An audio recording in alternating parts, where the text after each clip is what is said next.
Middle east के अंदर इस वक्त हमास और इसराइल की बहुत बड़ी जंग चल रही है। इस वक्त जो इसराइल और हमास है आपस में बहुत ज्यादा जंग कर रहा है।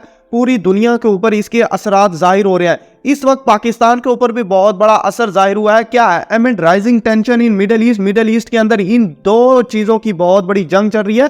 Pakistan deploy it's ship in gulf of Eden के अंदर पाकिस्तान ने इसराइल के अगेंस्ट जाना शुरू कर दिया है। पाकिस्तान नेवी की जो PNS तोगरुल है ये इस वक्त state of the art technology से लेस है। यहाँ पर क्या है? डिफेंस सिस्टम डिप्लॉयड है जो कि पाकिस्तान की जो शिप्स है बहुत ज्यादा पाकिस्तान पूरी दुनिया से ट्रेड करता है। उन शिप्स की हिफाजत करने के लिए पाकिस्तान नेवी PNS तोगरुल इस वक्त गल्फ ऑफ ईडन के अंदर भेज रहा है, क्योंकि जो हौसी बागी है वो बहुत ज्यादा इस वक्त जो शिप्स जा रही हैं वहां से ट्रेवल कर रही हैं उनको टारगेट कर रहा है। ये है गल्फ ऑफ ईडन। यहाँ पर क्या है? यमन के साथ इसकी कोस्ट लाइन लगती है।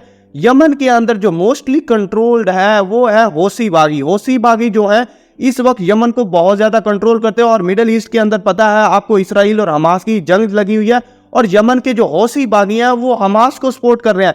इसी वजह से गल्फ ऑफ ईडन के अंदर जो भी शिप नजर आती है चाहे वो इसराइल की या फिर USA की, यमन के हौसी बागी उसको टारगेट करना शुरू कर देते हैं। चाहे वो रेड सी के अंदर हो, यमन के हौसी बागी इन शिप्स को टारगेट करना शुरू कर चुके हैं।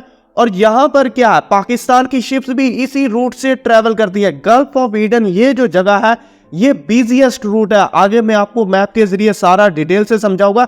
ये जो बिजिएस्ट रूट है यहां से पाकिस्तान भी ट्रेड करता है, पूरी दुनिया ट्रेड करती है, क्योंकि आगे स्वेज कैनाल से यही रास्ता जाके मिलता है। यहां पर क्या हौसी बागी USA की शिप्स को टारगेट कर रहे हैं, क्योंकि USA मोस्टली क्या है उसकी जो सपोर्ट है वो इसराइल के साथ है, इसराइल को सपोर्ट करता है। Yemen Houthi target USA navy warship cargo ship in Red Sea के अंदर भी कोई भी शिप्स जो यमन के हौसी बागी हैं वो नहीं छोड़ रहे हैं। मोस्टली प्रोबेबली ऐसा हो सकता है पाकिस्तान की शिप्स को भी हौसी बागी हैं वो टारगेट करना शुरू कर दें, या पाकिस्तान का जो सामान आता है इंटरनेशनल दुनिया से, जो दूसरी दुनिया से, तो वो उसको भी टारगेट किया जा सकता है। जो इसराइल की शिप्स हैं उनको तो टारगेट हौसियों ने करना ही करना है, क्योंकि हौसी इस वक्त जो सपोर्ट कर रहे हैं वो हमास को कर रहे हैं। हमास एक रेजिस्टेंट ऑर्गेनाइजेशन है जो कि फलस्तीन के अंदर जो फलस्तीनियों के हक के लिए इसराइल के खिलाफ लड़ रही है। और इसराइल एक जो इस वक्त नाजायज वहां पर काबिज है और उसने फलस्तीनियों को टारगेट करना शुरू कर दिया। और हौसी इस वक्त हमास की सपोर्ट करने के लिए निकल आ रहे हैं और बहुत ज्यादा उनकी शिप्स टारगेट कर रहे हैं, क्योंकि इकोनॉमिकली इस वक्त जो हौसी बागी हैं वो इसराइल को टारगेट कर रहे हैं, उसको नुकसान पहुंचा रहे हैं। आगे मैं आपको मैप के अंदर दिखाता हूं। इसी वजह से जो शिप्स हैं ये जो गल्फ ऑफ ईडन से रूट है वहां पर बहुत ज्यादा कमर्शियल शिप्स हैं, उनको हौसियों ने अटैक करना शुरू कर दिया है, ताकि पूरी दुनिया के ऊपर हौसी इस वक्त प्रेशर क्रिएट करना चाह रहे हैं, ताकि जो इसराइल जो है इस वक्त बहुत ज्यादा फलस्तीनियों को टारगेट करे। जब प्रेशर पड़ेगा इसराइल के ऊपर तो पूरी दुनिया क्या इसराइल को कहेगी कि जो वार है फलस्तीन के अंदर, जो गजा के अंदर, उसको बंद कर दो। इसी वजह से हौसी जो है वो अटैक कर रहे हैं रेड सी के अंदर जो USA की शिप्स है या कोई इसराइल की शिप्स है। मे भी प्रोबेबली ऐसा भी हो सकता है पाकिस्तान की शिप्स को भी टारगेट किया जा सके। इसी वजह से पाकिस्तान अपनी शिप्स की हिफाजत करने के लिए state of the art frigate PNS Tughril इस वक्त इन रेड सी के अंदर भेज रहा है, ताकि पाकिस्तान की जो शिप्स है उनकी हिफाजत की जा सके। ये जो गौर से मैप को देखें, ये है यमन को मोस्टली कौन सपोर्ट करता है? ईरान सपोर्ट करता है। गल्फ ऑफ ईडन के अंदर यमन के जो हौसी बागी हैं यहाँ पर इसराइल और USA की शिप्स को टारगेट कर रहे हैं, क्योंकि यहाँ पर क्या रेड सी के जरिए गल्फ ऑफ ईडन फिर अरेबियन सी इसको आपस में मिलाया जाता है यूरोप के जरिए मेडिटेरेनियन सी को। यहाँ पर क्या इजिप्ट के अंदर सुएज कैनाल है, यहाँ पर क्या है पूरी दुनिया की ट्रेड होती है। बिजिएस्ट रूट है ये।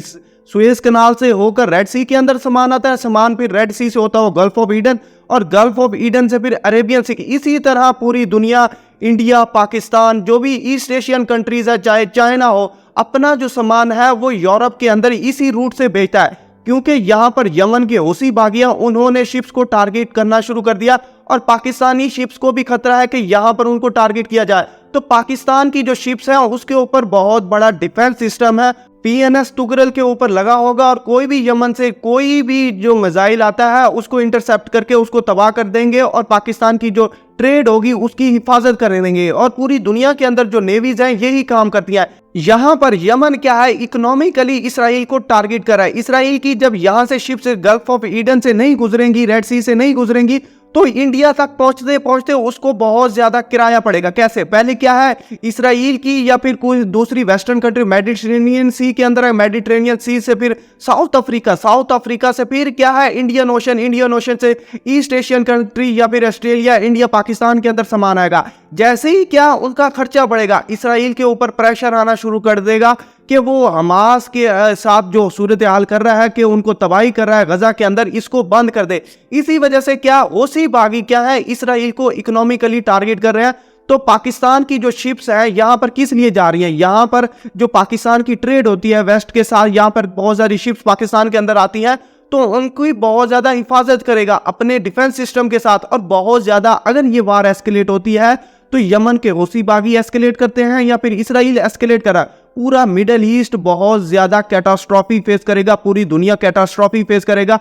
आप यही सूरत हाल देख सकते हैं, क्या सूरत हाल यमन के हूसी बागी कर रहे हैं। अब क्या ये एक ट्रम्प कार्ड है, बहुत बड़ी जीत है, लेकिन आपको बता दूं never show your Trump card too early, ये बहुत जल्दी कर रहे हैं। यहाँ पर ईरान भी कर सकता है, ये जो स्ट्रेट है गल्फ ऑफ ओमान के अंदर, यहाँ पर क्या ब्लॉकेट करके जो इमारात या फिर कुवैत का जो डीजल या ऑयल एक्सपोर्ट होता है पूरी दुनिया के अंदर, वो ईरान भी बंद कर सकता है। तो पूरी दुनिया के अंदर एक कैटास्ट्रॉफी आ जाएगी। ये बहुत बड़ी वीडियो है, आपको बहुत ज्यादा इंफॉर्मेशन मिलेगी। आगे मैं आपको बताता हूँ सारी सूरत हाल। ये जो PNS टुगरल है, इसके ऊपर एक डिफेंस सिस्टम है HQ-17 ये अपडेटेड वर्जन है HQ-7 का। ये जो है डिफेंस सिस्टम कोई भी मिसाइल आएगा उसको इंटरसेप्ट करेगा। पाकिस्तान की PNS टुगरल उसको इंटरसेप्ट करके उसको फिजा के अंदर ही डिस्ट्रॉय कर देगी। ये चाइना की मदद से बनाया गया PNS टुगरल पाकिस्तान के अंदर। PNS टुगरल 2022 के अंदर पाकिस्तान के अंदर इंडक्ट की गई और पाकिस्तान की state of the art technology है। इसकी जो मिसाल ऐसे देखें, पाकिस्तान की जो प्रोफेशनलिज्म है वो बहुत ज्यादा है। पाकिस्तान ने रिसेंटली ही बहुत पहले ही 2021 के अंदर पाकिस्तान ने इंडिया की जो सबमरीन है उसको टारगेट किया, उसको पकड़ा। ये ऐसे समझो समुद्र के अंदर सुई पकड़ने के बराबर है। जो सबमरीन हो वो डिटेक्ट नहीं होती। तो पाकिस्तान का प्रोफेशनलिज्म ऐसे देखे, पाकिस्तान ने इंडियन सबमरीन को डिटेक्ट किया, उसको पाकिस्तान के टेरिटोरियल वाटर के अंदर दाखिल नहीं होने दिया। और पाकिस्तान प्रोफेशनलिज्म में बहुत ज्यादा इस वक्त इंडिया की नेवी या फिर दूसरी नेवी से बहुत ज्यादा आ गया। पूरी दुनिया की जो नेवीज है वो सी ऑफ लाइन को प्रोटेक्ट करती हैं। पाकिस्तान की जो नेवी है अपनी जो सी ऑफ लाइन्स है, पाकिस्तान की कम्युनिकेशन है उसको स्ट्रॉन्ग करेगी, उसको प्रोटेक्ट करेगी, चाहे वो गल्फ ऑफ ईडन हो या फिर कोई और जगह। पाकिस्तान हमेशा पाकिस्तान की जो ट्रेड है उसको सपोर्ट करने के लिए तैयार है, पाकिस्तान की आर्मी चाहे फिर नेवी हो। लेकिन जो करंट सूरत हाल है पाकिस्तान के अंदर, पॉलिटिकल इंस्टेबिलिटी, पाकिस्तान के अंदर जो इदारे हैं या फिर पॉलिटिशियंस हैं वो इस वक्त आपस में बहुत ज्यादा दूर जा चुके हैं। और इस वक्त गजा और इसराइल की जो आपस में वार चल रही है, इसराइल इस वक्त गजा के अंदर बहुत ज्यादा तबाही मचा रहा है।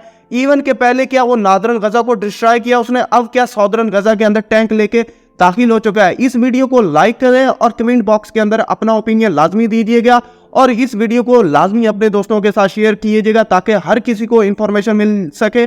और हमारे साथ जुड़े हुए की watching, stay tuned with us. may Allah bless you। Allah Hafiz.